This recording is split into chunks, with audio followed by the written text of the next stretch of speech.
거짓과 조작 사례들 정리해 보겠습니다. TNT 360kg TNT 폭발 추진체가 발표되었다면서 이 어뢰를 공개를 한 게 2010년 5월 15일입니다. 어뢰가 나왔다는 거예요. 그래서 5월 15일 날 어뢰가 나왔다면서 사진이 나왔길래 사진을 처음으로 봤습니다. 봤는데 어떤 문제가 있느냐. 낡아도 너무 낡은 거예요. 이게 야 스틸이 쇠뭉치가 아무리 바닷물 속에 있었다고 해도 불과 20일 만에 불과 50일 만에 저렇게 낡아서 나올 수가 있느냐라는 문제가 제기가 됐습니다. 그래서 알파잠수 이종인 대표는 아예 알루미늄, 스테인레스 세 종류를 잘라가지고 자기 회사 앞 바닷속에 묻혀서 50일 뒤에 꺼내봤습니다. 깨끗해요. 50일 동안에 물 속에 있다고 해서 저렇게까지 낡지 않습니다. 그래서 국민들이 야 너무 낡은 거 아니냐라는 지적이 나왔습니다. 1차로. 두 번째는 그래 좋다. 북한 어뢰라고 치자. 북한 거라는 증거가 어디가 있느냐라는 두 번째 문제가 제기가 됐습니다. 이게 5월 15일이에요. 그랬더니 우리 군이 고민하기 시작합니다. 야, 이 두 가지 문제를 어떻게 해결하지? 그러면서 20일 날 딱 어뢰를 하나 갖다가 내는데 요 놈을 갖다 냅니다. 유리 케이스 안에 딱 넣고 요게 실물이다. 지난번에는 사진으로 냈지만 요거는 실물이야 하고 딱 냈는데 제가 요 사진을 찍어서 앞에 공개했던 어뢰와 면밀히 분석했더니 유사 상품 짝퉁이었습니다. 짝퉁. 달라요. 사진으로 공개한 어뢰와 실물이 나온 어뢰가 구조와 달라요. 그리고 앞에 거보다는 훨씬 양호합니다. 왜 양호했을까?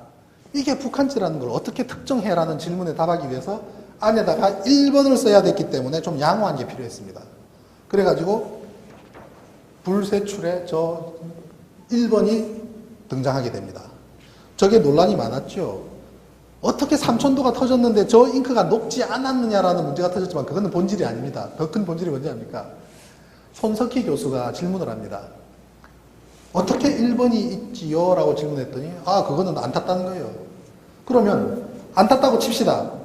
1번이라는 잉크와 저 밑에 있는 녹 중간에 있는 페인트는 어디로 갔습니까? 라고 물었습니다. 대단한 질문이죠. 녹과 1번만 있지 중간에 있는 페인트가 사라진 사건입니다. 녹 위에 썼습니다.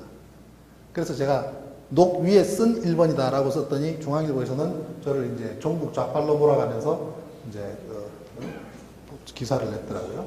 이 1번이 지나간 자리를 보면 확대 보면 연한 색깔은 조금 깨끗한 데 지나가고 시커먼 거는 녹 위에 지나갔을 때 색깔이 다르게 나타납니다. 울퉁불퉁한 것도 역시 녹 위를 지나갔기 때문에 다를 수밖에 없습니다. 그리고 1번을 쓰기 전에 이 부분을 깨끗이 닦다 보니까 구석에 이렇게 닦지 못한 곳에 흔적이 남아 있습니다. 더구나 제가 테스트를 해보니까 녹이 있죠? 이 녹을 없애고 빈 칸에다가 종이를 주고 1번 쓰라 그러면 대부분 가운데 씁니다. 근데 이 녹 두 개가 있으면 여기다 쓰더라고요, 사람들이. 심리적으로도. 녹을 피해서 1번을 쓴 흔적을 고스란히. 20일 그 실물 크게 어뢰 설계도를 제시했습니다. 그러나 6월 29일 날 권태석 진검을 팀장은 기자간담회에서 CHD 공예비는 어뢰 설계도가 가짜다. 일주일 테이크해 지금 발표를 했습니다. 실물 크기의 크기와 진검을 이치 설명하면서 PT97W를 진검으로 보여준 거죠. 맞습니까? 그 과정에 대해서 간단히 설명드리겠습니다. 저희들이 결정적인 증거물을 필수한 것은 5월 15일이었고 언론 발표를 실시한 것은 5월 20일이었습니다. 천안함 합동조사단은 주 인원들이 평택에 가 있었고 평택에서 준비한 인원 갖다 해주십시오. 그러니까 요지는 CH 공예비를 어뢰 설계도 언제 있었으며 그게 진짜인지 아닌지를 정확히 안 날짜가 언제 했습니까? 그것이 정확히 한 것은 5월 26일이었습니다. 5월 26일이었죠. 그러면은 미국에 지금 그 유엔에 가서 브리핑할 때가 6월 14일 아닙니까? 네. 그런데 그동안에 그러면 국민들한테 그걸 속였지요? 그게 설계도가 진품이 아니라는 것을? 저희들이 속인 것은 없고 저희들이 최초 발표할 때 결정적인 증거물에 대한 정확한 설계도는 저희들이 제시했고 이것이 크기가 얼마나 되느냐 하는 것을 나타내다 보니까 그 크기를 제시하기 위해서 요 설계도를 제시했는데 그 설계도 도면이 실무자의 어떤 착오에 의해서 이것이 PT97W로 당시에 대대적으로 언론에다 홍보, 국민들한테 홍보를 했는데, 자랑을 했는데, 이게 실무자의 착오라는 게 그게 누가 이해할 수 있겠습니까? 대장님? 우리, 박 대장님이 미국에 가서 유엔에 가서 보고할 때가 6월 14일인데, 그때 대장으로 승인 발표를 합니다.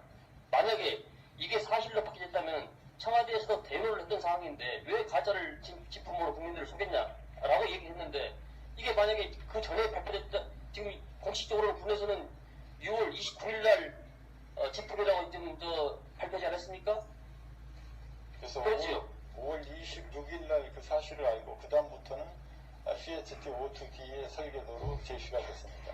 아니, 군에서 공식적인 입장이 6월 29일에야 그것을 공식적으로 실물 크기의 어뢰도가, 그러니까 5월 20일 날 제시됐던 실물 크기의 어뢰도가 잘못됐다. 이것을 6월 29일 날 발표한 거 아니겠습니까? 그래서 저희들이 합조단에서 판단했던 것은 이 실물 크기를 제시하려고 이와 같은 도면을 제시했기 때문에 이 상세한 그 설계도가 아니라 크기 7.35m라는 것을 제시하기 위해서 이렇게 그 크기를 제시했기 때문에 저희들이 추가적으로 언론에 이것이 잘못됐다 잘됐다 이렇게 발표하는 것은 크게 의미가 없다 이렇게 판단하고 아니, 당시 미국 기자, 영국 기자도 그에 대해서 상당히 문제제기를 했고, 많은 언론에서도 우리나라 유수의 언론에서 그에 대해서 문제제기를 했는데, 그에 대해서는 이런 방법 말을 않고 갔다가 6월 29일 날 5월 발표한 예로의 걸 발표한 거 아닙니까? 그래서 이에 대해서 책임진 사람은 한 분도 없고요. 그래서 5월 24일에 영국의 프리랜서가 공식적으로 제기했기 때문에 저희들도 그때부터 본격적으로 이 문제에 대해서 검토하게 됐었던 겁니다. 그러니까 제 말의 취지의 요지는 이게 만약에 6월 14일 이전에 발표됐더라면 대장 진급 승진하는 데 있어서 상당히 문제가 있을 거 아니냐 이런 얘기입니다. 그걸 이미 발표하고 나서 6월 29일 날 군에서 정식적으로 공식적으로 인정한 거 아닙니까? 여기에 대해 책임지는 사람이 없어도 되겠어요? 이 부분에 대해서. 오늘은 2010년 5월 15일 토요일. 물론 다 찍어가지고 그냥 객관적인 있으면 되니까.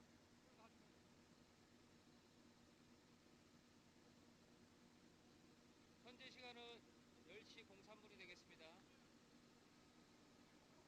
현재 지금 쌍거리 어선에서 올라온 고속선들에 대해서 촬영 중에 있습니다.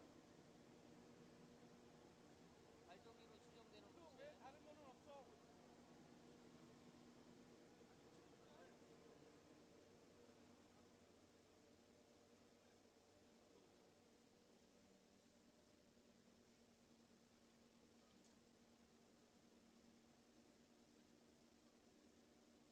손으로 추정되는 물체에 대해서 촬영 중에 있습니다. 현재 목포가 이건 목포에서 쏴지 목포가 보냈어. 다 있으면 한번 재드릴게요. 어차피 동영상이니까. 동영상이 다시 이거를 네. 크루 길이가 30, 37, 37. 네. 됐죠. 전체 길이가 전체 길이는 전체 길이 어떻게 되죠? 잠깐만. 135. 아니야. 130. 여기 와봐. 여기 와봐. 잡아봐.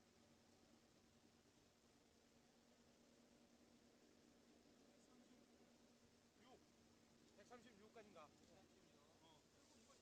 예. 이것도 41. 41. 요것도 되나? 요거 59.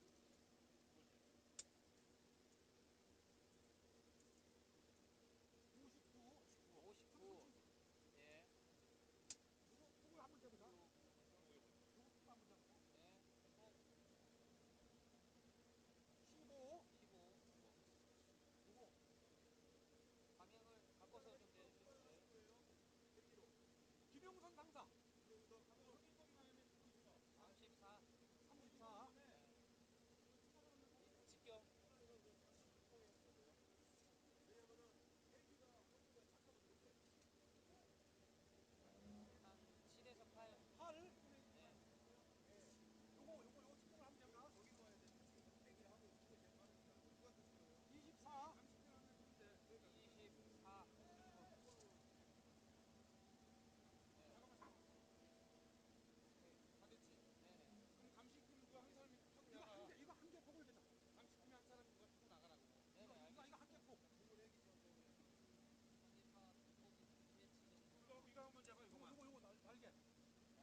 녹은 녹 위에 지나갔을 때 색깔이 다르게 나타납니다.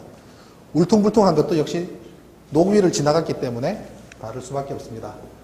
그리고 1번을 쓰기 전에 이 부분을 깨끗이 닦다 보니까 구석에 이렇게 닦지 못한 곳에 흔적이 남아 있습니다. 더구나 제가 테스트를 해보니까 녹이 있죠? 이 녹을 없애고 빈 칸에다가 종이를 주고 1번 쓰라 그러면 대부분 가운데 씁니다. 근데 이 녹 2개가 있으면 여기다 쓰더라고요, 사람들이. 심리적으로도. 녹을 피해서 1번을 쓴 흔적을 고스란히. 20일 그 실물 크기의 어뢰 설계도를 제시했습니다. 그러나 6월 29일 날 권태석 진검을 팀장은 기자간담회에서 CHD 공예디는 어뢰 설계도가 아닙니다. 더 큰 본질이 뭔지 압니까? 손석희 교수가 질문을 합니다. 어떻게 1번이 있지요? 라고 질문했더니 그거는 안 탔다는 거예요. 그러면 안 탔다고 칩시다. 1번이라는 잉크와 저 밑에 있는 녹 중간에 있는 페인트는 어디로 갔습니까? 라고 물었습니다. 대단한 질문이죠. 녹과 1번만 있지 중간에 있는 페인트가 사라진 사건입니다.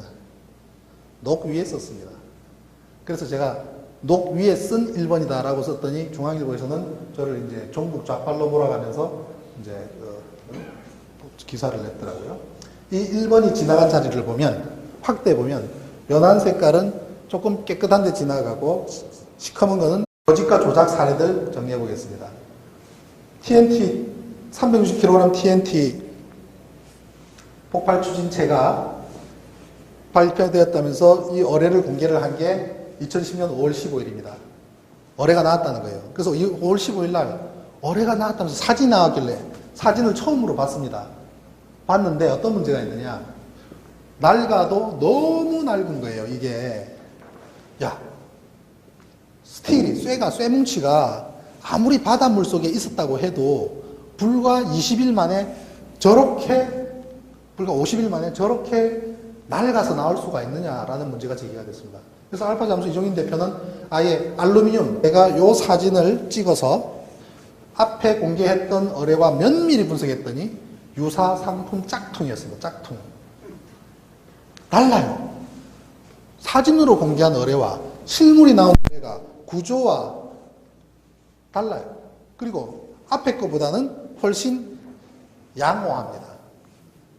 왜 양호했을까? 이게 북한지라는 걸 어떻게 특정해라는 질문에 답하기 위해서 안에다가 1번을 써야 됐기 때문에 좀 양호한 게 필요했습니다. 그래가지고 불세출에 저 1번이 등장하게 됩니다. 저게 논란이 많았죠. 어떻게 3000도가 터졌는데 저 잉크가 녹지 않았느냐라는 문제가 터졌지만 그거는 본질이 스테인레스 세 종류를 잘라가지고 자기 회사 앞 바닷속에 묻혀서 50일 뒤에 꺼내봤습니다. 깨끗해요. 50일 동안에 물 속에 있다고 해서 저렇게까지 낡지 않습니다. 그래서 국민들이 너무 낡은 거 아니냐라는 지적이 나왔습니다. 1차로. 두 번째는 그래 좋다. 북한 어뢰라고 치자. 북한 거라는 증거가 어디가 있느냐라는 두 번째 문제가 제기가 됐습니다. 이게 5월 15일이에요. 그랬더니 우리 군이 고민하기 시작합니다. 이 두 가지 문제를 어떻게 해결하지? 그러면서 20일 날 딱 어뢰를 하나 갖다가 내는데 요 놈을 갖다 냅니다. 유리 케이스 안에 딱 넣고 요게 실물이다. 지난번에는 사진으로 냈지만 요거는 실물이야 하고 딱 냈는데